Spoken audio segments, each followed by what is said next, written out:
ಆತ್ಮೀಯ ಬುಡಗ ಜಂಗಮ ಸಮುದಾಯದ ನಮ್ಮ ಸಮುದಾಯದ ಕುಲಬಾಂಧವರೇ ಮತ್ತು ವಿವಿಧ ಅಲೆಮಾರಿ ಸಮುದಾಯಗಳೇ, ನಾನು ಬುಡಗ ಜಂಗಮ ಕ್ಷೇಮಾಭಿವೃದ್ಧಿ ಸಂಘದ ರಾಜ್ಯಾಧ್ಯಕ್ಷನಾಗಿ ನಾನು ಏನು ಹೇಳಕ್ಕೆ ಇಷ್ಟಪಡ್ತೀನಿ ಅಂದರೆ, ಮೊನ್ನೆ ತಾನೇ SIR ಅನ್ನು ಮಂಗಳವಾರ ಮೇ 30ನೇ ತಾರೀಕಿನಿಂದ ಪ್ರತಿಯೊಬ್ಬ ಮನೆಗೆ ತೆರಳಿ ಅಧಿಕಾರಿಗಳನ್ನು ವಿವಿಧ ದಾಖಲಾತಿಗಳನ್ನು ಸಂಗ್ರಹಣೆ ಮಾಡಿ ನಮ್ಮ ವೋಟರ್ ಲಿಸ್ಟ್ ಇಟ್ಕೊಂಡು, ಆಧಾರ್ ಕಾರ್ಡ್ ಇಟ್ಕೊಂಡು, ರೇಷನ್ ಕಾರ್ಡ್ ಇಟ್ಕೊಂಡು ಸಂಪೂರ್ಣವಾಗಿ ಸರ್ವೆ ಮುಖಾಂತರ ಮಾಡಿ ಒಂದು ಫಾರಮನ್ನು ಕೊಡ್ತಾರೆ. ಫಾರಮ್ನಲ್ಲಿ ಕೂಡ ಫಿಲಪ್ ಮಾಡಿ ನಾವು ಹಳೆ ಫೋಟೋ ಇದ್ದರೆ ಮತ್ತು ಹೊಸ ಫೋಟೋ ಕೊಟ್ಟು ಅದನ್ನು ಸರಿಪಡಿಸ್ಕೊಳ್ಬೇಕು.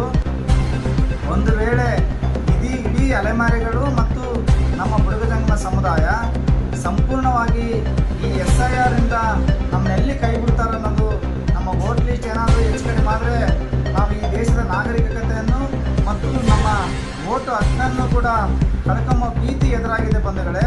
ಹಾಗಾಗಿ ತಾವು ದಯಮಾಡಿ ನಮ್ಮ ವೋಟರ್ ಲಿಸ್ಟು ಮತ್ತು ಆಧಾರ್ ಕಾರ್ಡು, ರೇಷನ್ ಕಾರ್ಡು, ವಿವಿಧ 7 ದಾಖಲಾತಿಗಳನ್ನು ಕೇಳಿದ್ದಾರೆ ಅಧಿಕಾರಿಗಳು ಕೇಂದ್ರ ಚುನಾವಣೆ ಆಯೋಗದಿಂದ. ತಾವು ತಪ್ಪದೇ ತಾವು ಕೆಲಸ ಕಾರ್ಯಗಳನ್ನು ಬಿಟ್ಟು ತಮ್ಮ ಸದಸ್ಯತ್ವವನ್ನು, ತಮ್ಮ ವೋಟರ್ ಲಿಸ್ಟನ್ನು ಉಳಿಸಿಕೊಳ್ಳೋ ಪ್ರಯತ್ನ ಮಾಡಬೇಕು ಅಲೆಮಾರಿಗಳು.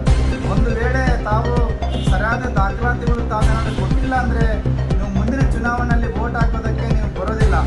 ವೋಟ್ ಹಾಕೋದಕ್ಕೆ ತಾವು ಬಂದಿಲ್ಲ ಅಂದಾಗ ಸಂಪೂರ್ಣವಾಗಿ ನಮ್ಮ ರಾಜ್ಯದ ವಿವಿಧ ಸೌಲಭ್ಯಗಳನ್ನು, ನೀವು ರೇಷನ್ ಇರ್ಬೋದು, ಮತ್ತೊಂದಿರ್ಬೋದು, ನಿಮ್ಮ ಮಕ್ಕಳ ವಿದ್ಯಾಭ್ಯಾಸ ಇರ್ಬೋದು, ಸಂಪೂರ್ಣವಾಗಿ ಸರ್ಕಾರದಿಂದ ಸೌಲಭ್ಯಗಳು ಕೂಡ ಕಳ್ಕೊಳ್ಳೋದು ವ್ಯಕ್ತವಾಗುತ್ತೆ. ಹಾಗಾಗಿ ಕಳ್ಕೊಳ್ಳೋದಕ್ಕಿಂತ ಮೊದಲೇ ತಾವು ಎಚ್ಚೆತ್ತುಕೊಳ್ಬೇಕಂತೇಳಿ ಇಡೀ ನಮ್ಮ ಅಲೆಮಾರಿ ಸಮುದಾಯಗಳಿಗೆ ಮತ್ತು ನಮ್ಮ ಬುಡಗ ಜಂಗಮ ಸಮುದಾಯಗಳಿಗೆ ನಾವು ದಯಮಾಡಿ ವಿದ್ಯಾವಂತರು, ಬುದ್ಧಿವಂತರು, ಹಿರಿಯರು ಇದನ್ನು SIR ಅನ್ನು ಬಂದಾಗ ತಾವು ಸಂಪೂರ್ಣವಾಗಿ